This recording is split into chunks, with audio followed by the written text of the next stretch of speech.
I could never get into Overwatch, but I figured with Overwatch 2, this is my chance. And so I gave it a proper try, and I hate it. Here we are again. Hey Jay making another hot take of why he doesn't like something. Well, this entire channel has been about me being wrong about my initial impressions. I said I hated the Monster Hunter franchise, and look how that turned out. I have like 100 videos now on it. So I figured with Overwatch, maybe it was worth sharing my opinion again. Now, I really don't think I'm going to be able to change my mind on this because, first of all, first-person shooters, for the most part, is the one genre in gaming that I can't say I love. When I was younger, I played Doom 2, but Doom 2 or even GoldenEye, those are very different first-person shooters than today. For the most part, you don't have a Z-axis. You just have to pretty much worry about moving left and right. There was a lot less, I don't know, dimensional stuff to it. And given the choice, I would rather play a third-person shooter than a first-person shooter.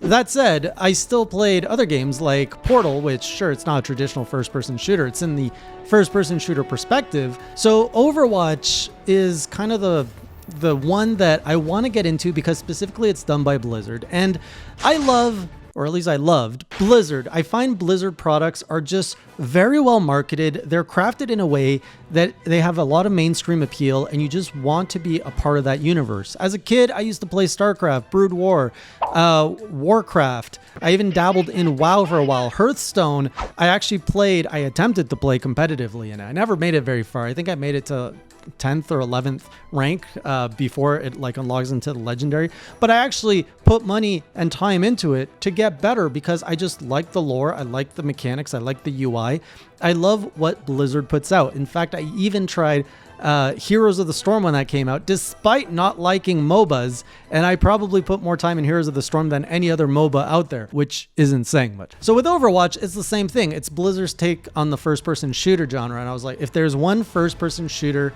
game that can really pull me in, it's got to be Overwatch. And so I've got some friends, some viewers, Blue on his channel, he invited me, he's like, why don't you come and play Overwatch 2 with us? And I figured, if I can't get into it alone, surely the multiplayer aspect of the game is the way to get into this because at the end of the day, it's a team-based game. And so I figured this would either be how I get into Overwatch or it just really isn't for me. I spent about 2 to 3 hours in the game before even jumping into multiplayer just to unlock everything. So when you start, you have to go through training and then you have to play 10 matches to unlock everything else. And the people I was going to play with, they wanted to do this arcade mode, specifically an event called Junkenstein's Revenge and the Wrath of the Bride, which, by the way, I had no idea that there was PvE game modes in Overwatch 2, or I don't know if it's in Overwatch either. So that I was like, I'm all down for that because I'm not a very competitive player, so PvP doesn't appeal to me, but PvE, is there an achievement for being revived? So I get into the game, I have to go through all of the tutorial stuff, which is good. I was enjoying the art, I was enjoying the initial trailer, I like the story that you're kind of in a post-Overwatch apocalypse and it's in the future, and it's very cool because Overwatch 2 has a map of Toronto. I live in Toronto, so to be able to see some of the nods to the city in that map, very cool. Also love the fact that every character is different, has a story, and I've been in the gaming sphere long enough to see all of the hype around all of the different characters. So I, of course, recognize them, and to be able to get a glimpse of the lore, I get that it goes a lot further back. Even in multiplayer, some people were telling me like some of the backstory to some of these characters. I'm like, that all sounds cool. I want to be in this universe. So my mindset is I want to be a part of it. So I go through the tutorial, the movement, the shooting, everything is good. And then I get into, I have to play 10 matches. I first play a couple matches through AI. I'm like, this is too easy. So I go into PvP to do some unranked matches.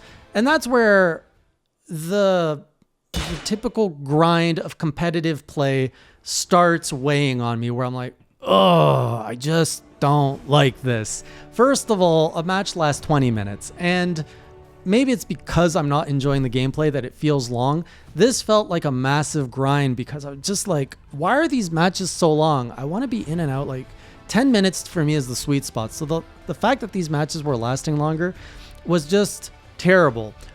Then the gameplay itself, I felt it was really either it was too easy and we were destroying everyone, or for whatever reason, we were getting destroyed because we weren't a good team or I just didn't know how to play. So the experience ranges significantly in the sun. So it was a grind, and I was like, well, if it's going to be a grind, I might as well experiment with the different players, see if there's a play style that resonates with me, because you've got the 3 classes. You've got the tank, the support, the DPS, and you've got a ton of different heroes in each of those sections in those roles to play different styles. So I'm like, there's got to be something for me in here. So over in DPS, I think I gravitate more towards DPS playstyle. I went with the most vanilla, the Soldier 76. And I have to say, I kind of enjoyed the simplicity of Soldier 76. You shoot, you got like your special that shoots a rocket, and you can run up to people and bash them. And then you got like your healing as well. That gameplay was so like vanilla safe for me. I loved it. I'm like, this is not complicated. I know what to do. I point, I shoot, I heal when I'm hurt. It was perfect. I did dabble a bit with, so Genji, of course, is a cool character, and I've heard so much about him. I was like, I got to try Genji. I enjoyed his speed. I enjoyed what he was for the most part. So between Soldier 76 and Genji, those were my go-to. I tried to go a wild card and try someone like Reaper. No way. I did not like the playstyle. I also probably didn't understand it properly. But the whole teleportation mechanic, and also I think he has to be more in melee range, I wasn't about that. I just did not enjoy that. And then as I was grinding, I was unlocking new heroes too.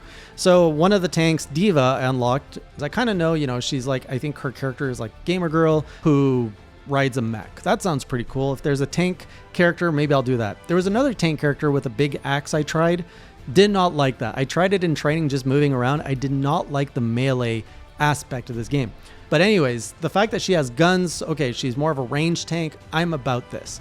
And I did enjoy her for what she was. I did like the fact that you can, you know, when your bot explodes, you are now as DVA, and she can move around. And eventually you can also use like your ultimate, which I think self-destructs the bot, and then you can resummon the bot or something. I got a bunch of kills with that move, and it felt so satisfying when you can time it right. That was probably like the most serotonin I got out of my Overwatch gameplay. And then support, I tried Mercy because she's like the most iconic to me. And in the multiplayer, I ended up trying Zenyatta. And I don't mind the support role of like holding back and just focusing on healing, but it is chaotic, it is scary, it is stressful, and therefore that stress is not enjoyable to me. So out of the 3 roles, I think DPS is really the one I do prefer. So once I made it through that grind, got on multiplayer, and I told myself, okay, I'm going to do 1 hour. And through that hour, I think we did 5-6 matches or so. I don't know, roughly that much. We tried Junkenstein's Revenge. And honestly, it was a good time at first. It's pretty much you got to like protect the door from like the horde of enemies. And then there's like mini bosses that spawn. And we failed. We were failing like 3-4 times until Blue, the leader of this like stream initiative, he like leaned in and went to his best character. And he's like, all right, you go here. And then we won. That was on easy, like the easiest mode? Yes. Honestly, it was a good time. It was a lot better in multiplayer than me playing with randos in single player, as I was expecting, because the good time is just working with people that you're having fun with, and, you know, the banter and like, oh, you get that, and having like that teamwork stuff. So the multiplayer helps. But after an hour, and we did the Junkenstein's Revenge, and then we did Wrath of the Bride. And I have to say, I think I did prefer the Junkenstein's Revenge, where you just have to like kill hordes of enemies and protect the door. Whereas Wrath of the Bride, you're walking around a castle. There's supposed to be a type of story around it. And then there's bosses.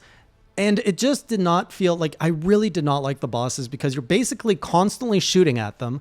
And it felt almost MMO-ish in nature, where, you know, you're pummeling this boss with a bunch of like attacks from 4 different characters, or 3, whatever. Just the whole like frantic mess of it was just not satisfying, that when we won, I just like let out a sigh of, oh, well, I'm glad that's over. Like, it didn't really feel like a big triumphant victory. It was just kind of sloppy overall. And that's when I'm like, you know, people were like, oh yeah, you're going to play for another hour. And I was like, no, I've already committed 4 hours of my life to this game today. And I feel I've dipped my toe enough to get a sense of the different mechanics of the game to just be like, this is not for me. I cannot get into first person shooter games. And what really attracted me is the fact that, you know, it's a Blizzard game, and the fact that apparently it's going to have a campaign mode at launch. Right now it's free multiplayer and all that. And in a year, there's going to be a $60 single player campaign. The sound of that is very appealing. But now that I've tried just the gameplay of it.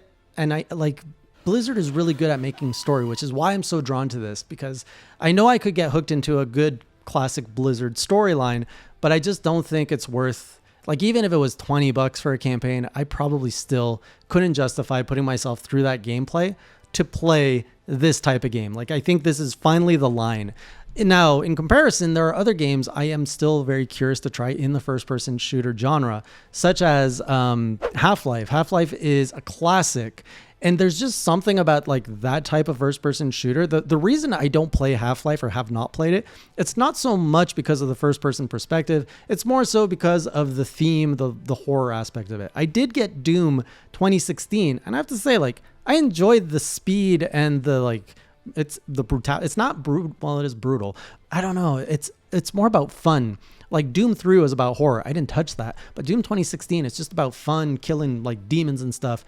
And I think Overwatch is trying to do that for the mainstream for anyone. But for some reason, it just does not connect with me. It is overwhelming in all your choices and everything that it's not really even overwhelming. Monster Hunter's overwhelming. It brings you in nicely, and it creates a buffet of everything you want. There's something for everyone, but somehow I still can't find something for me in this franchise. So I just had to share that impression with all of you. I want to hear from you guys. What got you guys into Overwatch? What do you like about Overwatch 2? How does it compare to the other first-person shooters that you've gotten into? Is this your only first-person shooter? I want to have this conversation to learn more about your perspectives on it, because that's what I love sharing. Opinions about games, whether you love something or hate something. Let's talk about it. So that's my thoughts. Let me know what you think in the comments below. Otherwise, I'll see you in the next video. And until next time, keep it classy.